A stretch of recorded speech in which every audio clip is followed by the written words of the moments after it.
Hi guys. Um, Final Finds video. This is way overdue. I had most of these for over a week now, and I've been listening to them and I've been enjoying them. And story behind this is that I picked these up at a meeting for a website, a music forum here in Holland.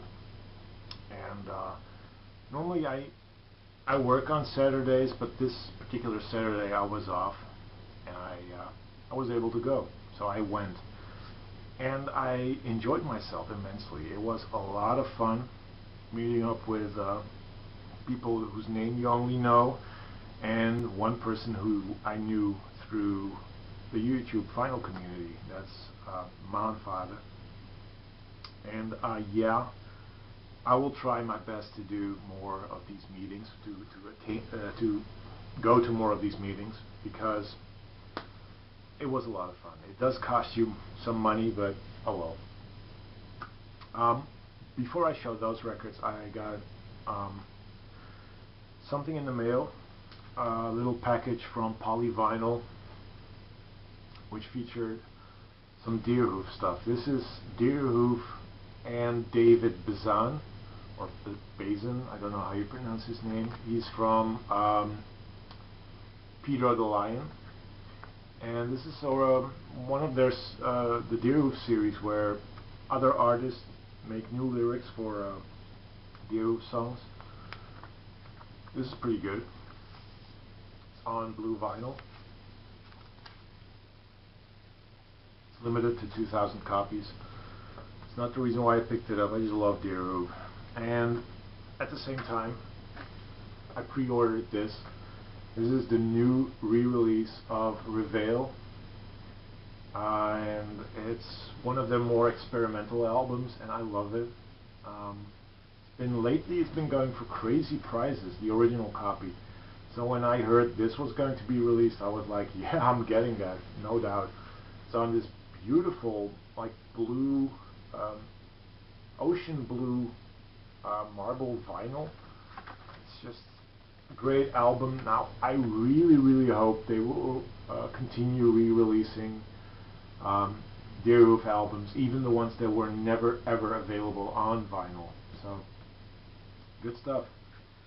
So that is what I got in the mail. This is what I picked up, and it's a batch of everything. This is Junkyard by The Birthday Party, Nick Cave, obviously, and it's got a Roland S. Howard in it as well.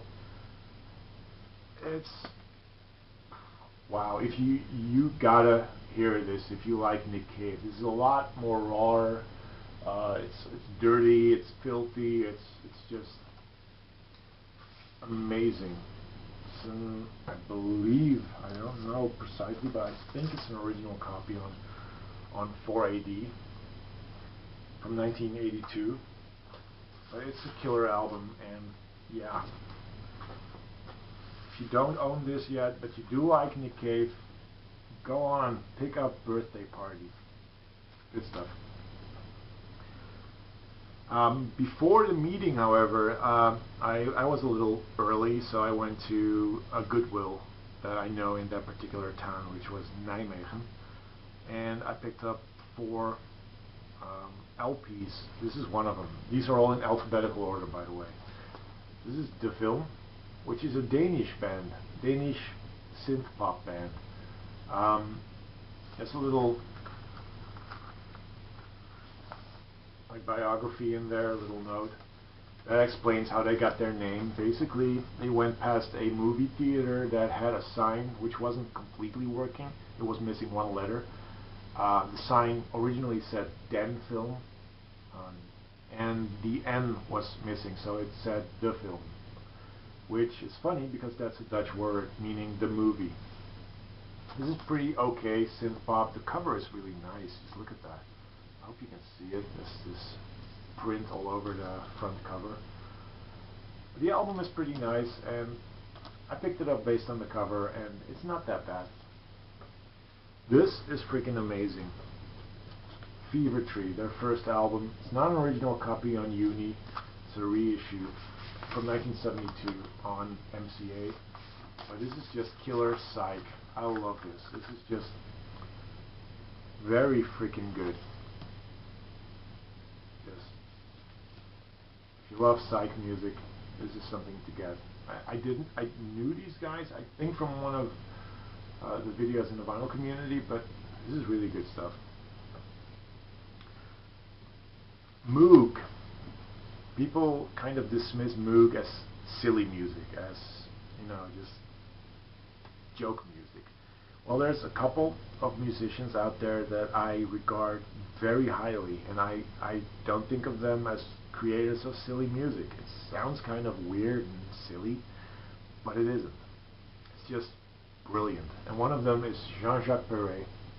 This is the amazing new electronic pop sound of Jean-Jacques Perret, and it is insane. I love this. This is a copy from 1972, I believe, on the Vanguard label.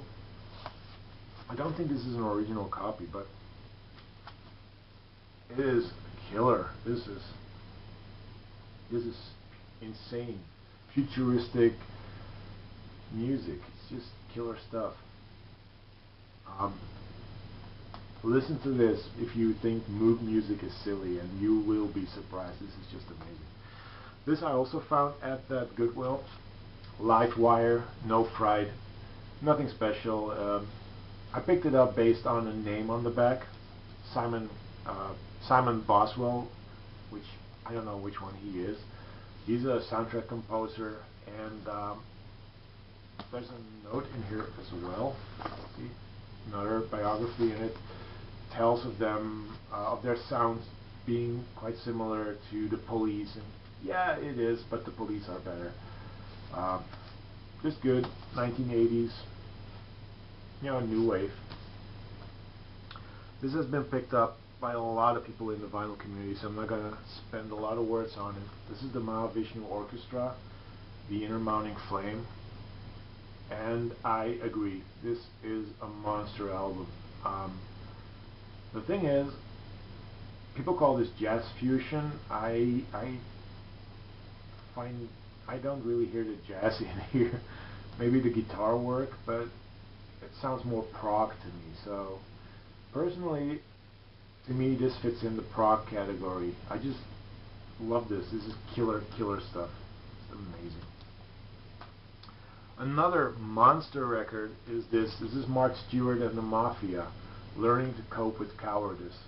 This is from 1983, originally on the On You label, but this is the Dutch release on Plexus, which is killer. It is industrial noise dub funk jazz, reggae, indie pop, post-punk. It's everything. It's just, the guy there's a lot of dub influences in this, and he uses noise, his voice is distorted, there's electronica, there's post-punk, there's funk elements in there. It's all over the freaking place, and it's a monster album. The guy, Mark Stewart, used to be the lead singer of the pop group, and after that he was in a dub band called the New Age Steppers. This is killer. Now I gotta pick up something, because I'm going to talk a little bit directly to Derek in a minute. First, this is Mechanic Commando. I did a post-punk pearls video on these guys, and I totally forgot to mention their name, where they got their name from. It's obvious if you see videos in the VC. They got their name from Mechanic Destructive Commando by Magma. They don't sound like Magma at all. This is pure post-punk. A Dutch band on the Torso label. This is 1982, and it's freaking killer. This is just amazing. I paid good money for this, I have to say, but it's worth every single penny, every single euro I paid. And it's killer. You know, electronic post-punk. I don't know to what other band I would compare them, but this is just amazing. Now the little message to Derek. Hi Derek. The next album I'm going to show is by a band you love. You have it. It's your favorite album by them, I believe. And funny thing is, here's some tickets. There's only 2 tickets, 2 membership cards as well. I don't know if you are able to see it, but it says Mini Pops, the tapes. And I can already say that other bands that will perform at that concert, at that show, will be Plus Instruments, and I hope you have some stuff by that particular band, because they were a Dutch electronic band sounding like Suicide, and one guy from Nasmak is playing. This is part of a movement that was started back in the late 70s, early 80s, called the Ultra Modernists. They're still around. They're still performing apparently, and they're going to do a little showcase of some of their stuff. And the Mini Pops are going to perform this album complete. This is Sparks in a Dark Room on Factory Benelux. This is amazing. This is just killer stuff. Another post-punk classic from Holland.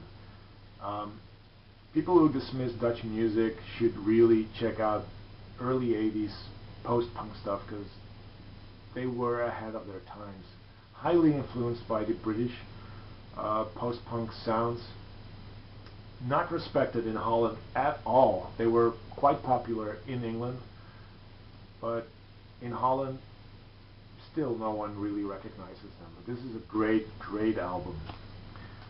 Some more Dutch new wave. This is Mo, self-titled album. It's more organ-based new wave, and it's really, really good. The funny thing is, this is on a Canadian label called Rio Records.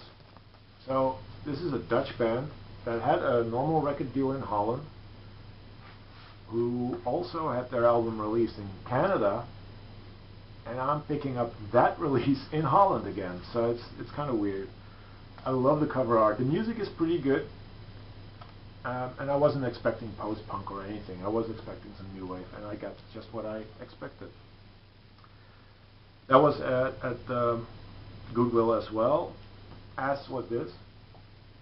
What Fun with Having Fun. It's a mini album from 1984, and yeah, I picked it up based on the cover. I just love that drawing of the little girl covering her ears. She shouldn't, because the music is really nice. It's on a label called Dance Records. Areola is distributing it. I can show it here. Like here, Areola, and above there is the Dance Records label logo. And so I thought, this is going to be synth pop. This is going to be, you know, maybe Italo disco, but it's not. This is a Dutch group that are creating ska music, ska revival music, and I love it. This is really, really good. The Olivox, you're gonna dig this. If I find another copy, it's coming your way, most definitely. This is great, great stuff. They had a song, a hit single of this album called The Right Side One. That's a killer track. I don't know if I'm able to put it underneath this video. We'll see. Otherwise, I'll probably try to find a video on YouTube and link it in the description. This is just great, great ska music. I love it. 2 more, then I'm done. Simple Minds, Suns and Fascination.